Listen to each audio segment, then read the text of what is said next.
Hey, welcome back, everyone. Let's talk a little bit about our economy, our military-industrial base, and what we need to secure ourselves when it comes to chip manufacturing, because Taiwan's, I guess, security is always being threatened, and we have to stand behind them. But that's a separate issue. In the meantime, how do we become more self-sufficient? China clearly got that message. Katherine Boyle joins us now, a former Washington Post reporter turned venture capitalist, a general partner at Andreessen Horowitz, and the co-founder of the firm's American Dynamism arm, which invests in companies that build to support national interests. Katherine, welcome to the Brian Kilmeade Show.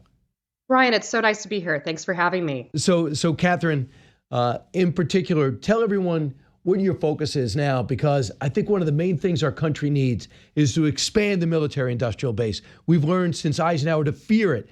There's nothing to fear right now. It's too small. That's what I fear. Yeah, no, I think it's a great point. So we founded the American Dynamism practice at Andreessen Horowitz 3 years ago, and we defined it as companies that are actively supporting the national interest. It's a broad category of companies, but aerospace, defense, national security, it's a huge part of it. And this is a story of what has been happening in Silicon Valley for the last 10 years. It started with SpaceX. Frankly, it started with Elon Musk saying our aerospace, NASA is not capable of doing the things that it needs to do, building companies with private capital so that we can build reusable rockets, build products that are really important for the national industrial base. And one of the things that we've seen in the last few years is founders in Silicon Valley want to build and support their country by building companies that work with the DoD. And so there's a lot of work to be done, but the most important thing we're seeing is these companies are building better, faster, and cheaper.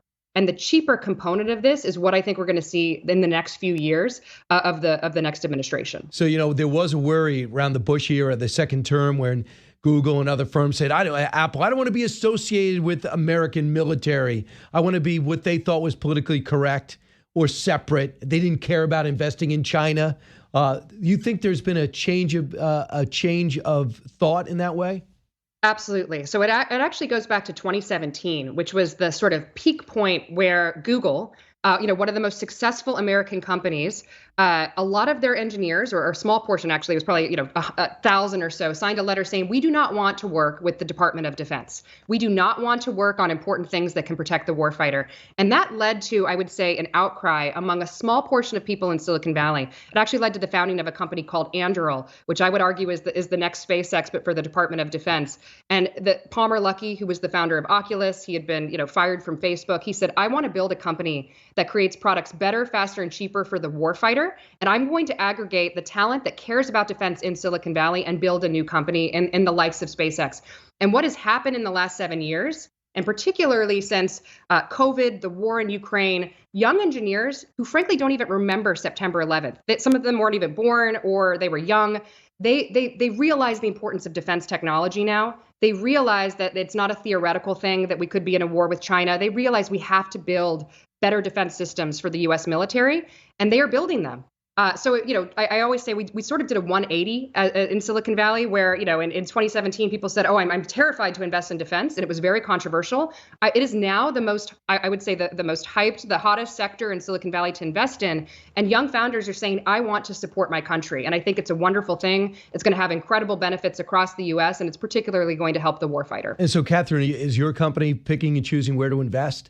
Who's got the most promise? And it's for profit. And I'm for that. I mean, you got to put the profit into this to get the innovation necessary to be successful in this.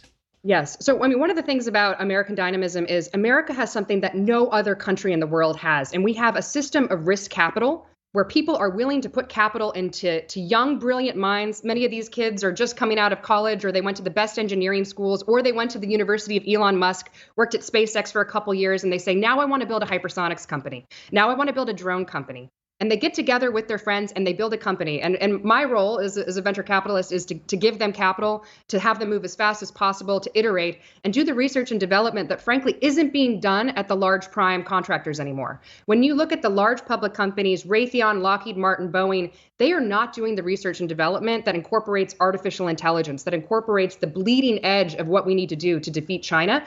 And so what is happening is Silicon Valley has really taken on that research and development role for the country.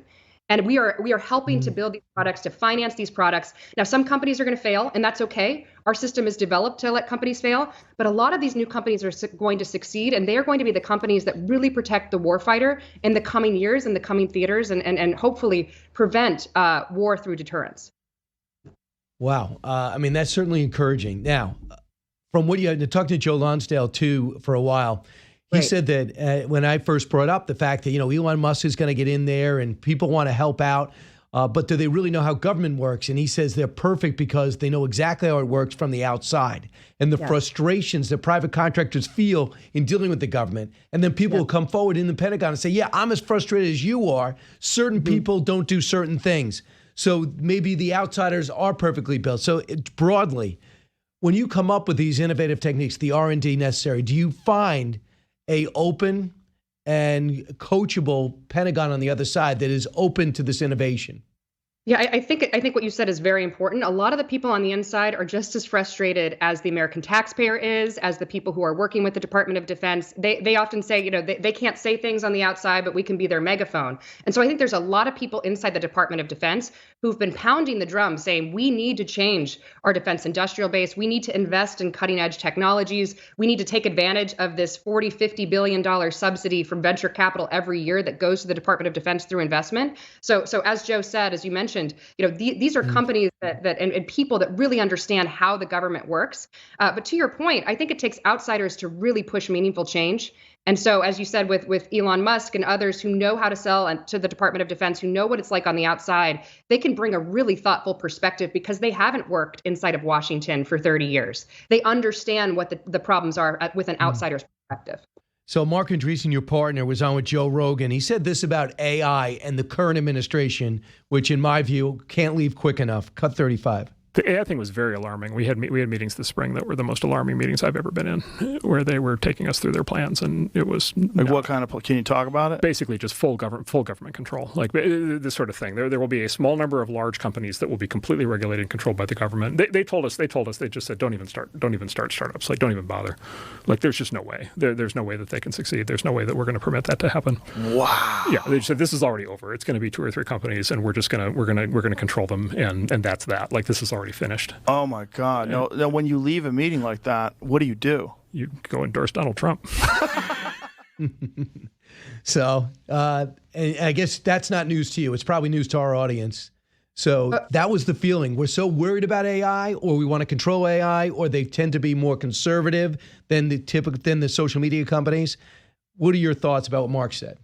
Well, no, I mean, it was very worrying because the truth is that the thing that keeps the American economy, the best economy in the world, is American dynamism and our competition. So the role of a venture capitalist is to invest in small companies that compete with big tech, that compete with the big companies, and to force them to change.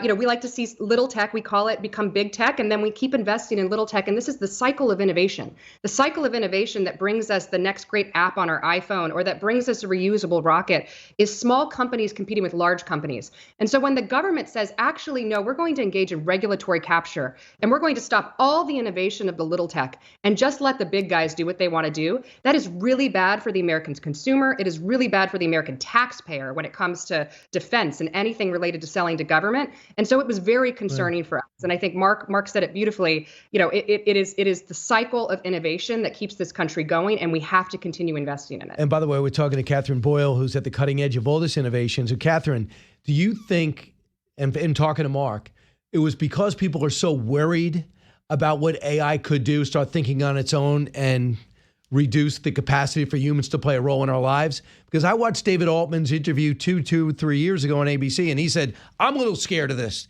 Do you think it's from a safety standpoint, or is it from a government should control everything standpoint? So I think the sort of naive or the sort of optimistic view would be that because it's a new technology and we don't know, that a lot of people are open to sort of those, maybe it's very scary, or but I'd say like the sort of realist perspective is that government engages in regulatory capture very often. Businesses engage in regulatory capture very often where they don't like young companies or other companies to come in and try to compete.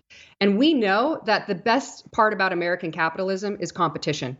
And so having the government over-regulate Yep. new technologies actually leads to the big tech cartels that we've seen in previous years where they get too much power. And so we're a huge believer in little tech. We're a huge believer in companies that compete against the larger companies and force them to innovate, force them to provide services to the American consumer. And if you cut off those companies because something scary might happen, that is exactly what regulatory capture is. There's many examples in history of when we've done that to innovative markets and squashed innovation. So we can't do it to AI. So, Katherine, we know that China's not slowing down. They don't care. And they love the fact that maybe the government here will try to slow them down. Here's what the former Google CEO, Eric Schmidt, said. He has a book out. He doesn't feel like he should go on Fox. I don't know why. Here's what he said about China. Well, I used to think we were a couple of years ahead of China, but China has caught up in the last 6 months in a way that is remarkable. The fact of the matter is that a couple of the Chinese programs, one, for example, is called DeepSeek, looks like they've caught up. And this is even after these extraordinary efforts by the Trump and Biden administration to withhold high-powered chips. The Chinese are clever, and they understand the power of a new kind of intelligence for their industrial might, their military might, and their surveillance system. So did you know that? And you concur? I think it's interesting. He said the Chinese are clever. I'll say it more clearly. The Chinese are very good at IP theft and have been for the last 30 years, it's particularly in Silicon Valley. And so anything that we do, it certainly makes its way over there a few weeks or a few months later. And so we have to constantly be moving faster. That will always be the story of our relationship with the US and China, is that they will steal our IP. And so the scary thing to me is when you have people saying, well, let's put a 6-month pause, or let's engage in regulatory practices that slow the innovation in the US. Yes, they will catch up. And that's what we had with the previous administration that very much wanted to make sure that open source AI and open source technology was not engaging in the conversation, was not able to build. And we very much need an innovative ecosystem around AI to make sure that we outpace China. So, why do you think he said clever? Why didn't he just say steal? Is he worried about some China investments? I'm not entirely sure. Maybe he was just being polite, or but I do think that there is definitely. I mean, we are in an arms race with AI. Like this is a very serious moment, and it's not just AI that exists on our phones. It's not just going to improve the lives of consumer. It is an arms race, a literal arms race for the Department of Defense. And so we have to be engaging with the best technologists in America. We have to make sure that we fast track these technologies into the Department of Defense, because China has no qualms about telling its best engineers, you will work on this product and you will support the government. And we need to make sure that we encourage the same behavior in the U.S. So let's talk about this plant that's being built. The Taiwan Semiconductor Manufacturing Company is building a plant in Arizona. Is this through the CHIPS Act? And why should we care about this? Yeah, so I think it is very important, and yes, some of it is through the CHIPS Act, some of it is through sort of, there's a massive opportunity, but I also think like the thing that we have to understand is that reindustrialization in this country is the most important thing that we can focus on in this administration in terms of technology, ensuring that we have a strong manufacturing base, ensuring that the defense industrial base is not aging people who have no one to take over their plants or no one to take over their machine shops because there isn't enough talent. We have to make sure that we're investing in reindustrialization, and it's not just making sure that great companies come and build in the US, it's investing in talent. It's making sure that the next generation of machinists, of manufacturers really understand how to work with software, with AI to produce products faster, that there is a push to build these kinds of companies, not only in the defense industrial base, but across the entire industry, American industry. So I think this is an important policy initiative, and it's not just focusing on bringing companies back or investment, at a top-down perspective, but also making sure it's bottoms up, that we are training the next generation of manufacturers in this country. So keep your eye on that, because Taiwan has most of the chip factories there, and if they're taken over by China, the whole world's security is really in the balance. But the other thing is, I heard with the CHIP Act, there's so many strings attached. You have to have a certain amount of gender and ethnicity and sexual choice. And that people are saying, I don't know if it's really worth it. Have you heard that? So there have been reports that have said there's a lot of strings attached, or that there, and that's kind of, I'd say, the way that kind of Washington often works, right? When you have a bill or an idea, a lot of different sort of, DEI initiatives get attached to it. And I do think like that is something when you look at what Doge has been talking about in recent days and what Elon Musk and Vivek Ramaswamy have been looking at, making sure that the initiatives that are good ideas actually be brought to the forefront without all of the bells and whistles and the pork and the things that are attached to it that dilute a good initiative. And so I do think that this will be an administration, particularly when you look at the Doge Commission, that really focuses on streamlining good ideas and making sure that we can implement them and actually see results. How do you feel about this cybercurrency, the cryptocurrency? What am I saying? Cryptocurrency. AI czar, David Katz. Do you think he understands it? Absolutely. So David Sachs, we've known David Sachs for a very long time in Silicon Valley. He is a fantastic builder, a fantastic investor. And what I'll say about him was that he was part of the original PayPal mafia, which was founded in the late 90s. So he has been building companies in Silicon Valley for his entire career. He's, a dear friend of Elon Musk. He's been an investor in SpaceX since the inception. And so he understands what great companies look like. He understands cutting edge technology. And what's different about having someone like David Sachs involved versus lots of people before who've, worked in academia, or maybe they're theorists and they've written books, is he actually understands how to get his hands dirty and build a company. Right. We don't have that history of people like that going into government, people who are really doers and not talkers. And so you're pumped up. I could see it, Katherine. You're pumped up. And I met David for the first time over the weekend at the Army-Navy game and talked to him for a while. Very impressive, and I know he's pumped.